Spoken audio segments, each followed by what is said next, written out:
Hamish, thanks for joining us. Now, I want to go back in time. 2007, reading Magellan Financial Group's first annual report. In your words, our vision is that over time, Magellan will become a world-class funds management business based in Australia.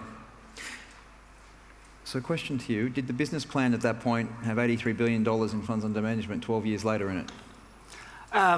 No, it didn't. Actually, it was funny. When Frank Casarotti first joined us at Magellan, I think we had 270 million in funds under management, and then, of course, by early 2008 or late 2008, it had plummeted in value. And Frank was building his distribution team, and he said, Hamish, what is your objective of funds under management? And I was going, well, this is just a ridiculous question. We've kind of got nothing at the moment. And I don't want to sort of set low objectives at Magellan. And so Frank goes, you need to give me a target. And I said to Frank, 100 billion, now get back to work. But seriously, so he hasn't achieved that yet? Well, no, he's an underachiever at the moment. So we always wanted to do something that was scalable at the end of the day, because we understand how this industry works. But that didn't mean we thought we were going to achieve it. But we knew if we achieved success in the space, we wanted to scale into something. So does it surprise me if you had success we could scale? But did we have a view back then we would have 80 billion of funds under management now? No, we didn't. So let's go back then. Maybe explore what were the initial motivations behind getting together with the first couple of colleagues and setting up Magellan? Well, I really set the business up with Chris Mackay, and Chris has been a very long-term friend of mine. Actually, the first job I ever had, Chris and I joined Schroders on the same day. Chris is a number of years older than me, and then we sat next to each other for 4 or 5 years, and then we went to UBS. It was Potter Warburg. We went to UBS together as a package, and the day I joined Schroders, Chris Mackay, I was on the investment banking side, put like 20 years of Berkshire Hathaway annual reports on my desk and said, I suggest you read these. And then Chris and I, and actually Brett Cairns, who's now our chief executive, used to go to the Berkshire Hathaway meetings most years. So even though we're investment bankers, we were always very interested in that whole sort of investing side, Buffett, Munger side of things. And what happened was Chris had actually stepped down from UBS, and he just wanted to invest, and he had a small listed company actually called New Privateer, and he took up 30 or 40% shareholding in this, and he was just going to sit there investing and growing that company. And I said to Chris, why don't we set up an asset management firm? This was in early 2006, and Chris goes, oh, what a great idea, Hamish. The only problem, it looks like you're kind of running Deutsche's investment banking side, and if you resign and you get out of there, we'll do something. And that was kind of the background, that we'd had spent 20 years sort of discussing investing, going to Berkshire Hathaway, and we really wanted to do something on the investing side. Gotcha. So you get together. ALIC was sort of the first vehicle, so to speak. Tell us about that in the early days. Well, it was interesting in that we didn't get it all right in the early days, I'll have to tell you, Tim. The first plan, obviously, we had an LIC. We raised the Magellan Flagship Fund, which is now MFF Capital Investments that Chris runs. I think we raised $370 million, and we raised some capital for the firm. We recapitalised a company called Pengana Hedge Funds that used to be controlled by Malcolm and Lucy Turnbull. And we recapitalised that, and we set it up. But Chris and I inserted ourselves into a sort of management company that sat above the old Pengana hedge funds. And Chris and I kind of, between his vehicle and myself, we owned that. And as soon as we set this up, the share price took off, and we were entitled to all these performance fees out of Magellan, and Magellan was losing money. It was just a lot of hot air and no reality. And Chris and I were having a heart attack, thinking that we were going to get paid money that we hadn't earned. So we said, we have to get rid of this. This is horrendous. Imagine earning money that you hadn't actually earned. So we effectively tore up that management agreement. It wasn't easy because we'd actually introduced another public company, his New Privateer, into that structure. And so when we set it up, we thought we had this ideal structure, and it turned out to be a disaster. It may have been 6 or 12 months into it. And then, of course, what happened, we launched our first fund on 1 July 2007, and then September 2008 happens, and markets collapsed, and we'd employed all these people, and the business wasn't effectively earning money at that stage. We were small and our revenues were going down. And while it didn't feel like it at the time, it was the best thing that ever happened. It was probably our best bit of luck that ever happened was the financial crisis. It sounds weird. Yeah. We were lucky we had $100 million of capital that we set the firm up, so we weren't actually worried about going bankrupt. But it enabled us to really differentiate ourselves in those early days. So, never waste a good crisis is probably the message. So one of the things you did early that was quite different at the time was not paying commissions at all. So this is 2007 when you set up the funds, as you said. This is pre-financial crisis, pre-FOFA even being a term. Tell us about the thought that went into that. Yeah, it was a philosophical view, and I remember Frank was talking to Chris and I about how the industry works, and what rebates we were effectively going to give advisors to come in our product. And of course we had, or what deals we were going to cut, the discounts and things we would do for people to give us some funds under management. I used to call these people, they were all FOFs, friends of Frank's. And I said to Frank, we're not going to do that. And Frank goes, but everybody does this, Hamish. I think give Keir his view. Keir didn't do that, so not everyone. But a lot of people, especially in our things where we're trying to get a start, wanted to effectively offer special deals to people. And I said to Frank, philosophically, I want people to invest with us because they've decided we are good at what we do, and they generally want to have our strategy in their clients' portfolios. I don't want them investing with us because we've paid for them effectively to do that, where the money was going back directly to the advisors. I also said, Frank, the day will come where the regulators change the rules, and I don't want to be on the side of the equation. And frankly, we could have grown the business, we had $100 million. We could have paid money to people to do that. And I said, I just think it's fundamentally wrong. If we can't convince people through what we do that people want to have their clients' money with us, we don't deserve to be in the game. Yeah. So you mentioned that, or touched on, you didn't get everything right early on. Maybe let's expand on that a little bit more. Certainly, one thing that stands out to me in the early days from meeting with you at the time was the idea that you might have this range of sector funds. That didn't go very far. Yeah, believe it or not, Chris was CIO originally, and I was the CEO of effectively the business. I was running the business side. And when we were launching our global equity strategies for the advice market, we originally had a thought process. We had these 3 sector teams. We had a franchise team, we had a financials team, and of course we had our infrastructure capability, and we were going to blend this together into sort of a 3-humped camel and have 3 different decision makers and have them running a global equity product. And Frank came on board with Matthew Webb, and we explained the strategy, and Frank just said, I've never heard anything so stupid. And so Chris and I looked at each other, and Chris looked back at me and he said, actually, it is pretty stupid. Where's the accountability if you've got 3 different people sort of making that decision, and how do you allocate the capital between those sectors? And say if a sector is overpriced, how do you accommodate that in that sort of camel sort of strategy? And then Chris just looked at me and he goes, Hamish, I think you're one of the best investors, because we've done a lot of investing together. He goes, I think you should just run the strategy. We don't want to have these 3 things. And we actually had to let some people go that we'd actually hired as 2 people we'd hired as portfolio managers, and no fault at their own. We suddenly said, we've changed our mind because we don't think it's the right thing to do. And Chris had said, Hamish, I think you should be the PM of that strategy. So and one lesson out of that is whenever you make a mistake, you have to own up to it, and you have to deal with it, and don't be afraid to change your mind if the facts change.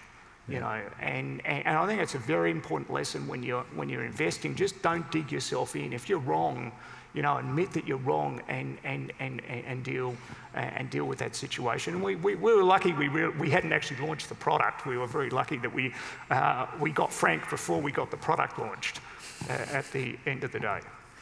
Yeah, I mean, I think there's some interesting lessons to take out of that, particularly from a hiring perspective. And so, you start out as a small business, you set a strategy, you have a path you think you're going down.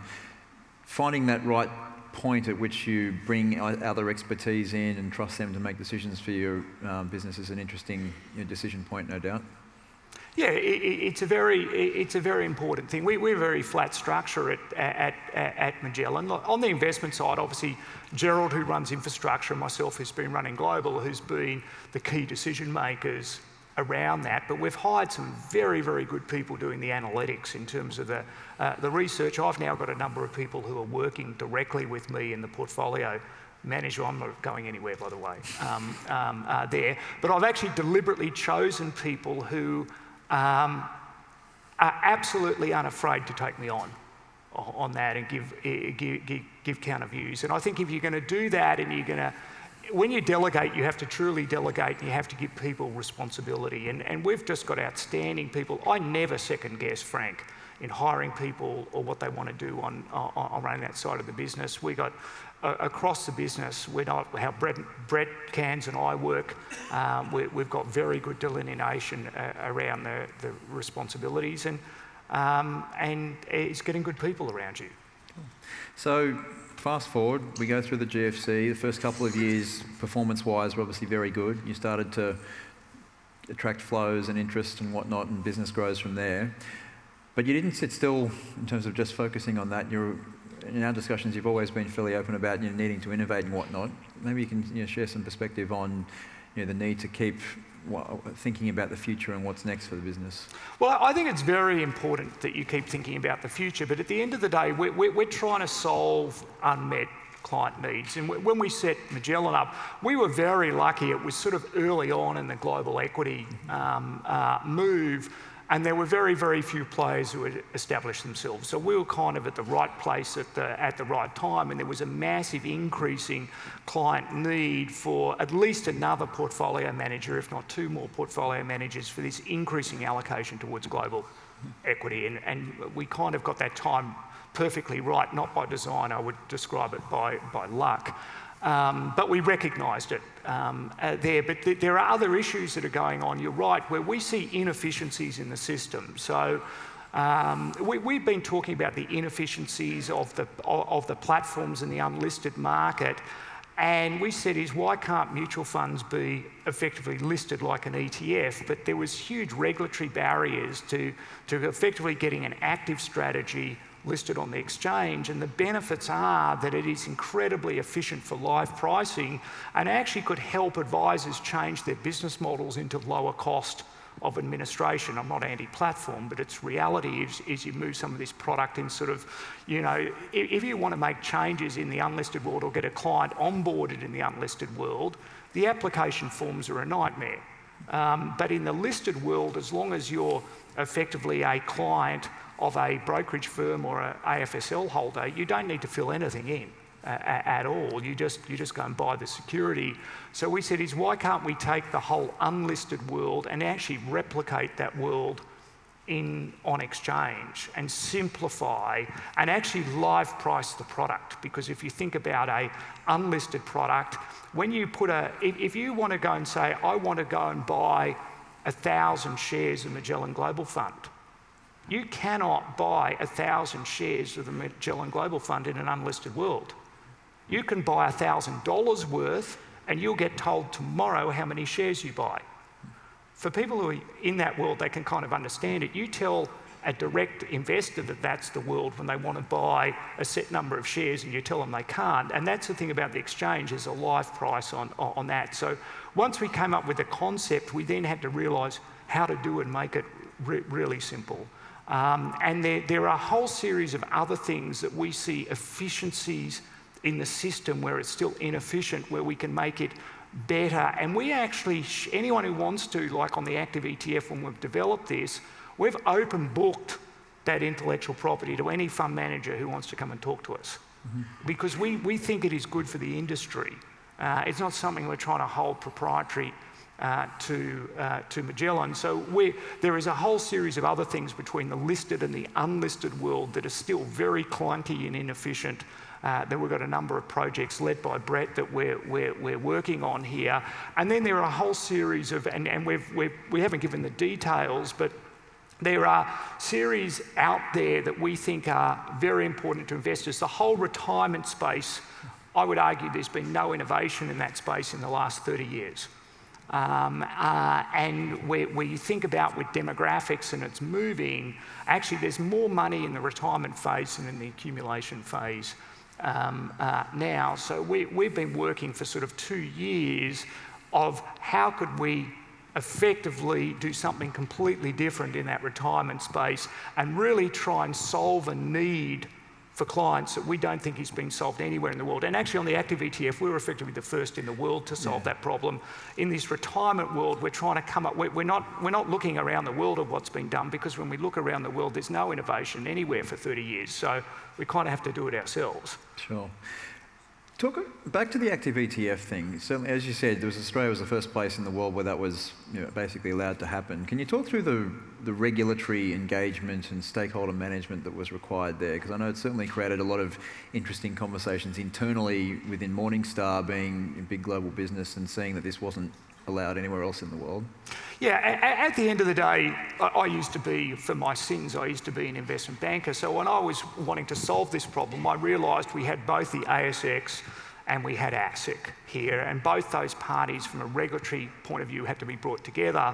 And believe it or not, they don't get on very well for various different reasons. So I really wanted to advance the ball in what we were thinking around the design. And there were two things. One was disclosure, and the second was internal market making there. So we had to get the stock exchange comfortable with what we were doing. So how did we at Magellan do that? Is I wanted to go right to the top of all the decision makers. So Elmer was running the stock exchange at that time, so I just rang him up on his mobile and suggested that all his head people of the stock exchange get together with us in a meeting to debate it. So we kind of pulled a few strings, and at ASIC I did the same thing. I called Greg Medcraft on his mobile phone, who I actually sat on a board with, and I said, I want you getting all the commissioners together because we've got a major issue we have to try and solve. And frankly, if we hadn't gone in at that level, given what we were trying to do, I'm not sure we would have resolved. So we could actually have a very, very thorough policy debate about what we're trying to achieve and what the benefits for the customers ultimately were going to be, and where there needed to be some flexibility in the rules, and then have a debate whether clients were better off or not better off, and how did that disclosure regime add up to what was going on globally, and actually what was going on in other products. Like a listed investment company has very limited disclosure. An unlisted fund doesn't actually have very legislated disclosure, but all of a sudden, because we're going to do an ETF, they wanted, the starting point is you had to disclose all of your portfolio every single day.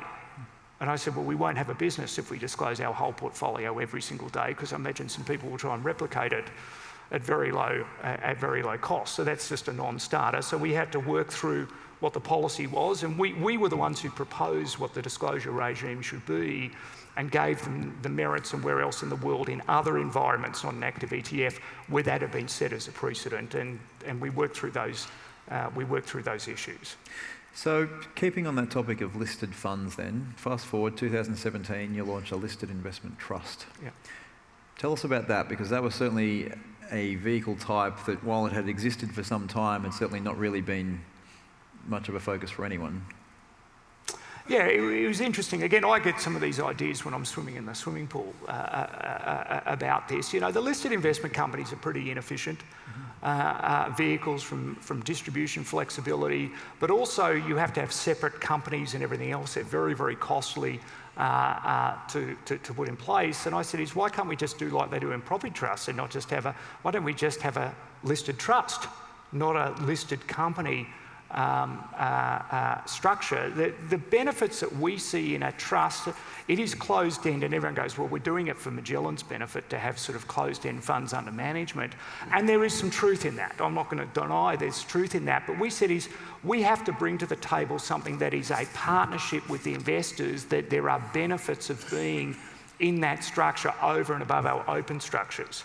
So the first thing we did is to send the signal of the benefit of that is we offered everyone coming in a loyalty benefit, and it was 6.25% of the value of the unit you got in a benefit. And who paid that?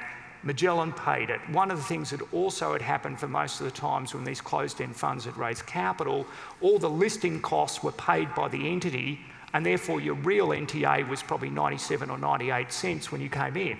And we said, we have to change that. Some other people were going down this path. I think we went to the extreme where we didn't take a loan out from the company. We paid that whole money. And if you look at we can now use that closed vehicle, and we can do things in a closed vehicle that we can't do in an open vehicle. And we're really wanting to send that message that if clients are partnered with us in those type of vehicles, we will give them other benefits. So we just did a unit purchase plan at a 5% discount. The problem is if you do a 5% discount in a vehicle when it trades at net asset value, and not anyone who doesn't participate gets diluted by the amount of the discount. So again, we said is Magellan will pay that discount. And actually the unit holders love the ability to reinvest at a discount, but the problem is how do you overcome the dilution to people who can't afford to participate? And the way we do it is we write the cheque at the end of the day. I think in total, that has cost me personally $12.5 million in the last 18 months through paying those discounts in the DRP, and we're absolutely delighted to do it. We get a benefit because the capital comes in. It's a semi-closed structure. We can't actually do that in our open-ended funds, because if we offered people a discount, they would take the discount and they'd take the money the next day. We would be the Muppets of the century. And that was one of the benefits. We wanted to set up that global trust of scale, and we could do things because it was a trust. We're paying out a 4% yield continuously. So we were trying to solve things in a structure, in a listed structure where we could partner and offer benefits that we couldn't fully do in our open-ended funds. And there are benefits to us and there are benefits to the clients. So I think it's just a mutual part. And I don't think a lot of fund managers think in this concept of mutual partnership with their investors. At the end of the day, it's not our money. It's the client's money. And I don't think when you listen to a lot of fund managers, though not all fund managers, they talk about the funds under management like it belongs to them. We're fiduciaries of people's savings. It's not ours. It's not ours, and therefore you never want to be arrogant or take that for granted. And this is where we're really trying to set a bar and do some things, and we're going to do something else later in this year where we'll move the bar again on the partnership model. Care to share what that is? Not just at the moment. Fair enough. If it was just you and I, Tim, I maybe, Nobody's listening, I don't think. Okay. I want to talk about your interest in other fund managers. So you've had a stake in at least one other firm, and then in 2018, you decide that Aussie equities is somewhere to go. Tell us about that and how Ellie and whatnot came about. Yeah, look, John is an outstanding individual, and as Matt is, but Chris and I have known John for 20 years. Chris has known him for longer, actually, than 20 years. Absolutely a first-class individual. I didn't have a strategic plan I wanted to be in Aussie equities. I think it's a super tough space, by the way, and particularly the institutional side of Australian equities, and you can just see what's going on with Aussie Super and things at the moment. It's probably not a strategic place as a business builder you'd really want to allocate capital to. But John was a friend, and he came to us, and he's a first-class individual, and Matt's a first-class individual, and Emma and Coops and others there. And they effectively asked us to do the deal. They didn't talk to anybody else. And John's not a nobody in the game of funds management. People probably haven't heard of John Sevier. Yeah, right.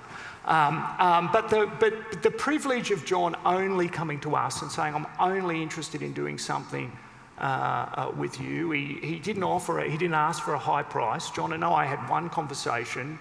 And even after our due diligence, we never changed the price. Actually, John asked the price, one of the clients left and he asked the price to be reduced. That's what it could die. And I said, no, I'm not going to do that at the end of the day. I don't like people who do a deal and then start, as soon as they get a bit of information, they can start chipping away at people. I just don't think that's the right way to behave. So what we now have in Airlie, one of the main reasons I did it is to just have John and Matt around.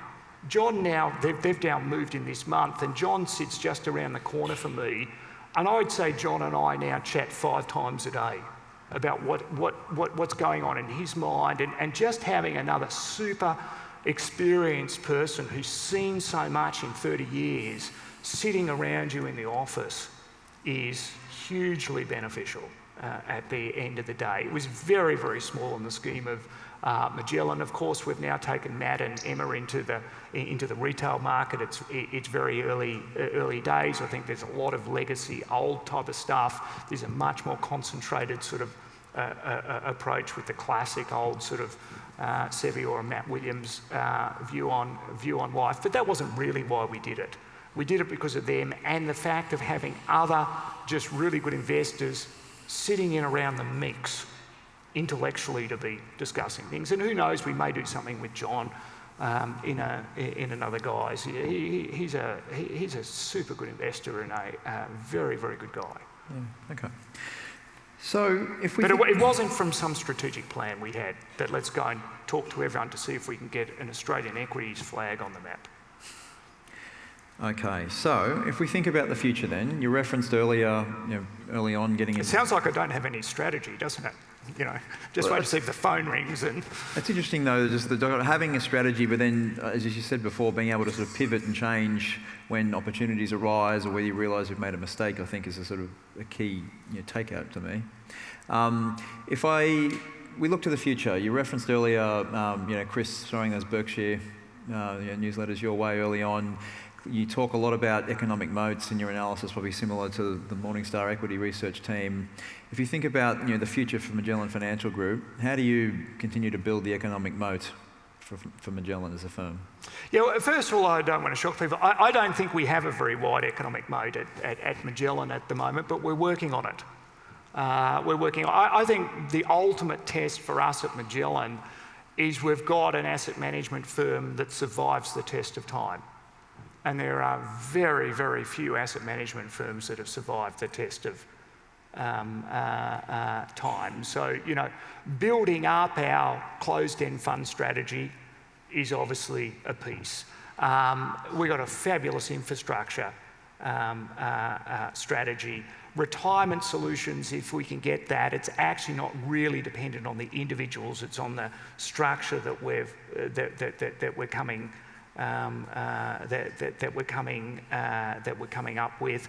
We've got a sustainable set of things. So we're diversifying the portfolio managers and then putting in place probably some things that aren't as dependent upon people's views on the individual, but more views on the value of the intellectual property of the firm. And it's kind of work in progress, and I'll tell you in 20 years how we've gone. So I welcome your questions. Certainly many of you have sent questions through so far, so please continue to do that and we'll try and address those. On this theme of retirement, there's certainly been a few questions about, can you share more detail about what that means? Can I take your last answer as not yet? I don't want to unveil it all yet. Watch this space. Fair enough. Interesting question. How do you invest your own personal money?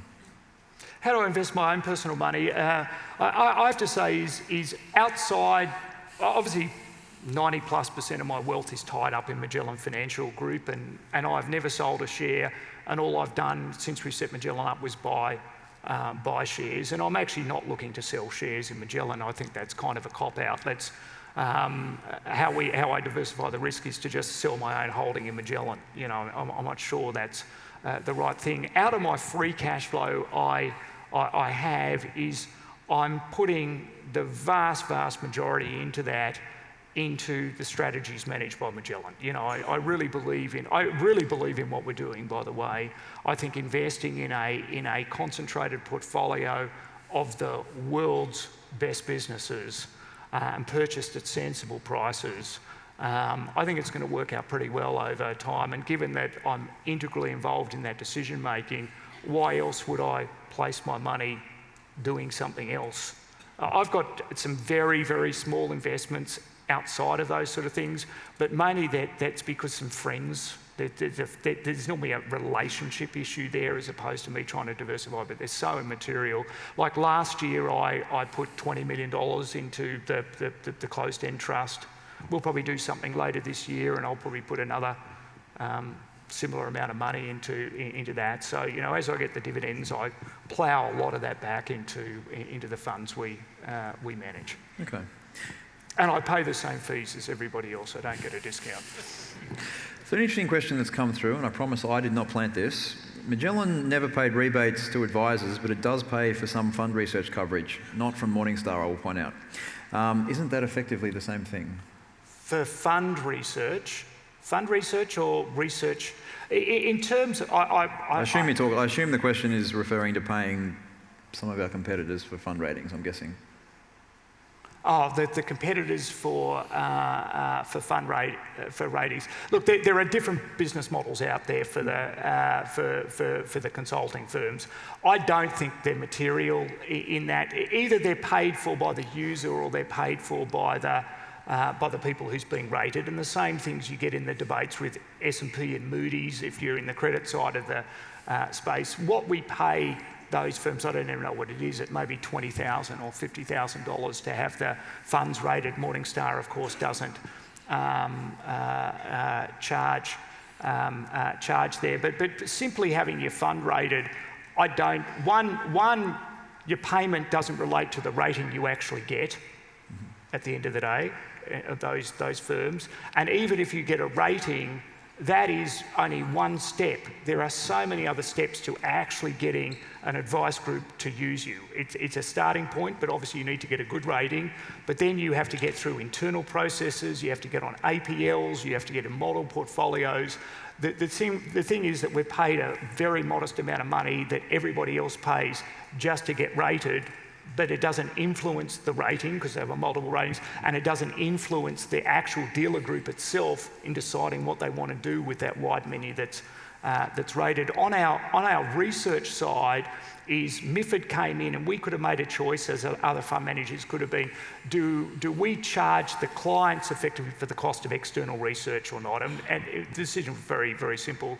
Clients are paying us for our analytical capability. We pay all sorts of money out to experts in the world, and whether we have to pay UBS for their research or something, that bill is for us. It's not for our clients. Okay. Let's turn to market views then. You've said recently that if long interest rates stay in that sort of 2.5% to 3% range, that makes equities look very cheap. Can you expand on that? Yeah, well, at the end of the day, this is a really important question, and I think the most important question probably outside the China-US dispute at the moment. We have to really think about what the long-term risk-free interest rates really are. And I've made a comment, I think Buffett's made a similar comment. If interest rates, long-term risk-free rates are 3%, I think you could run that through valuation models, and most equities multiples should be materially higher than they are today. But if they're going to revert back to historical sort of risk-free rates of 5%, markets are overvalued at the moment. And most likely the answer's somewhere in between. Yeah. So it is a very, very important question to ask yourself. And the problem at the moment is if you look at markets around the world, we've got a 10-year bond yield here at 1.6% or something. We've got 2.25% in the United States. We're now sitting at 0 in Europe and 0 in Japan. Now, if we put those rates into our financial models, equities look very cheap.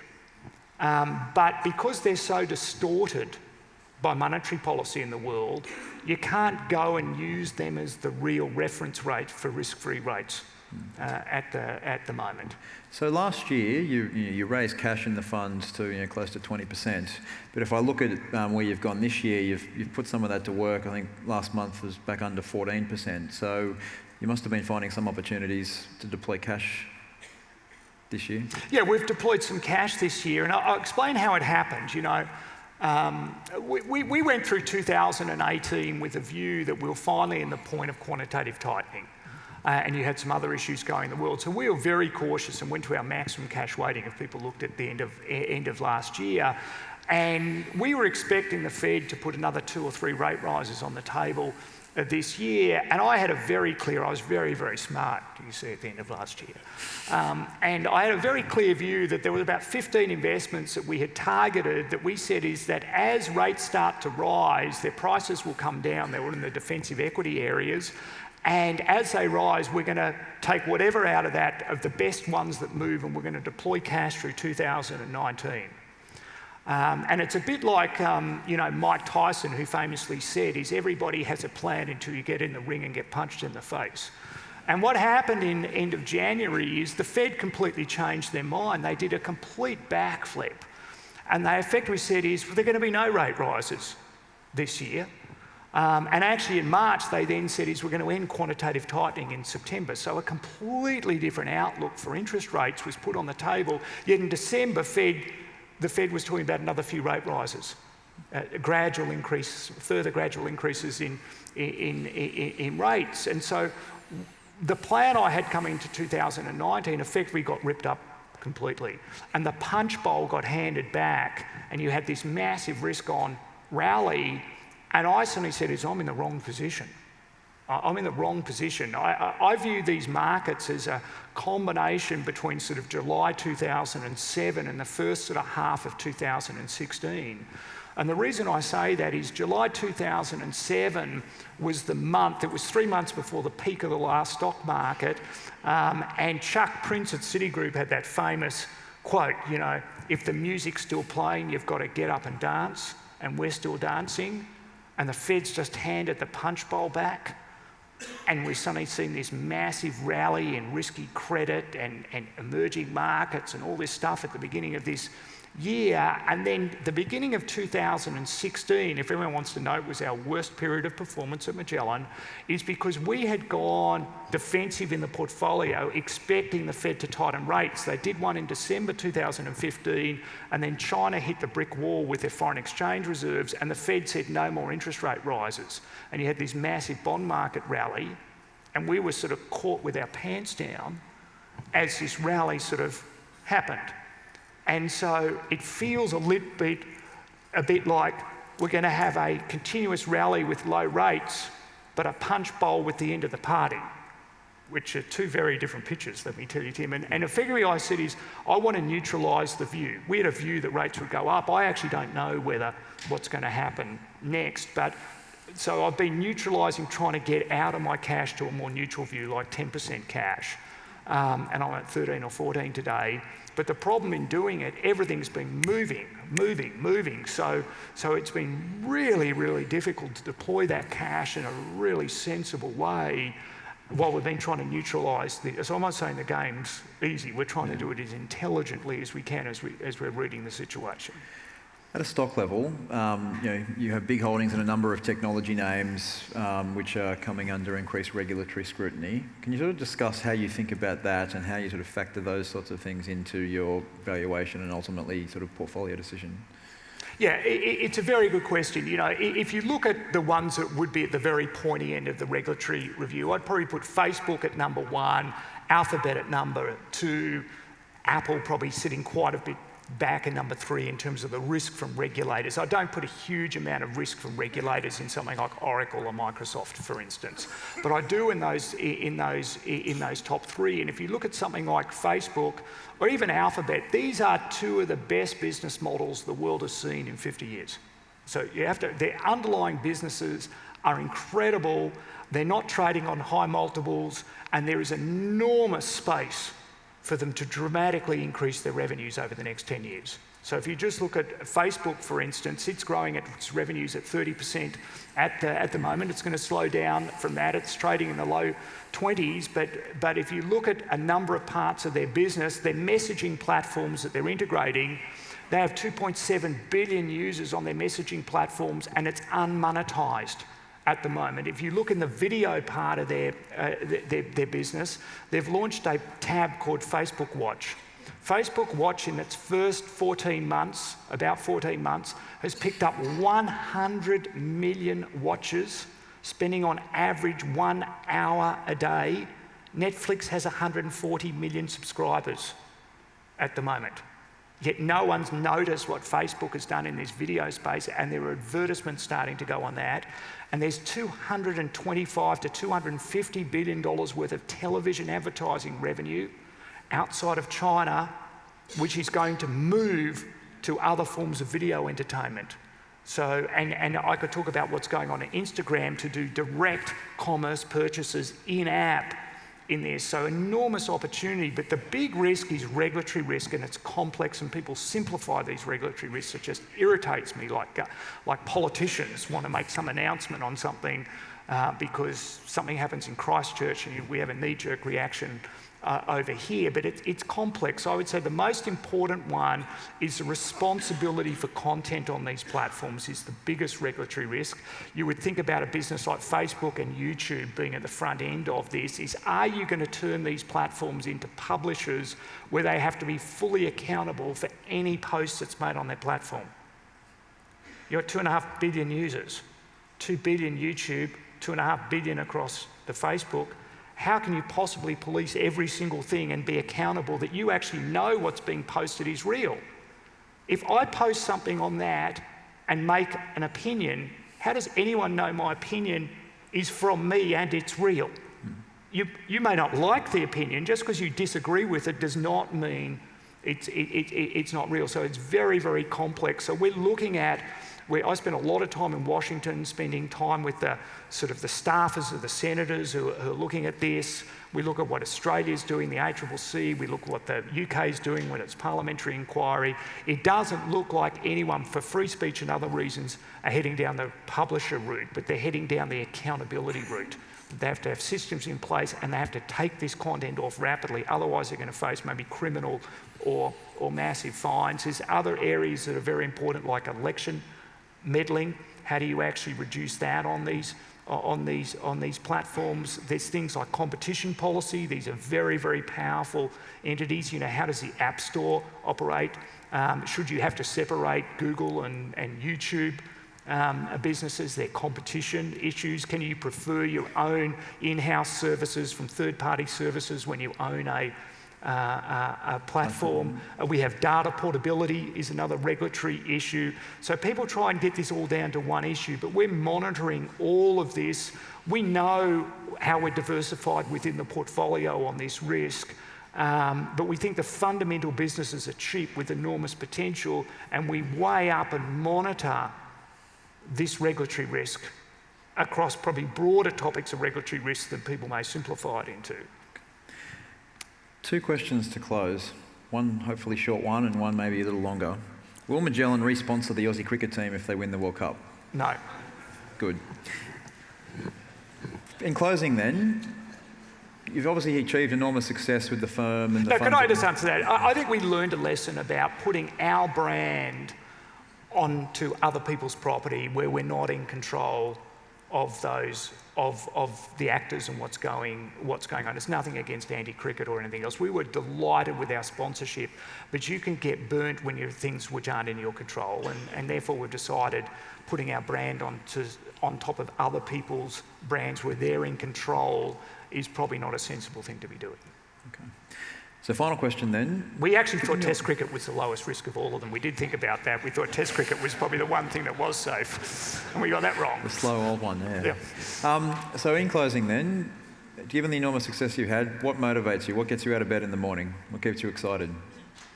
Yeah, to be honest, I love the game.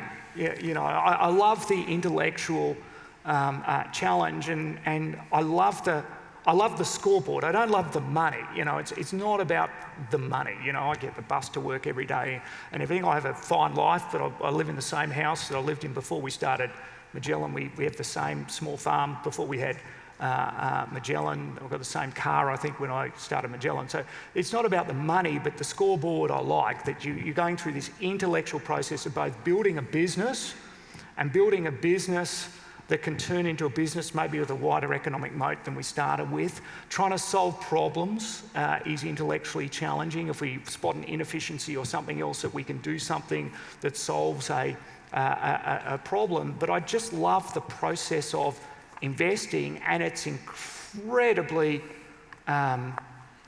levelling at the end of the day. Inevitably, you're going to make mistakes in this game. And when you've got a public company which you're building, and you've got a fund where the performance is reported every day, and a few competitors may like to point out your mistakes you make, it's incredibly humbling, but it's also incredibly gratifying, you know, in sort of having that scorecard, which is kind of pressure. I don't feel day-to-day pressure, but I feel the long term. We know what we're trying to achieve over the long term, and it's just whether we can keep moving in that direction that we're trying to do. And there's a scorecard that measures it, both at Magellan and within our funds, and it measures the good, the bad, and the ugly. Hamish, those have been some fantastic insights, both from a business perspective as well as what's currently going on in markets in your view. So thank you. Please join me in thanking Hamish for the conversation today. Thanks, sir.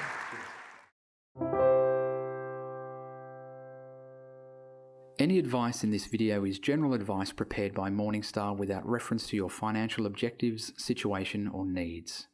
You should consider the advice in light of these matters and any relevant product disclosure statement before making any decision to invest.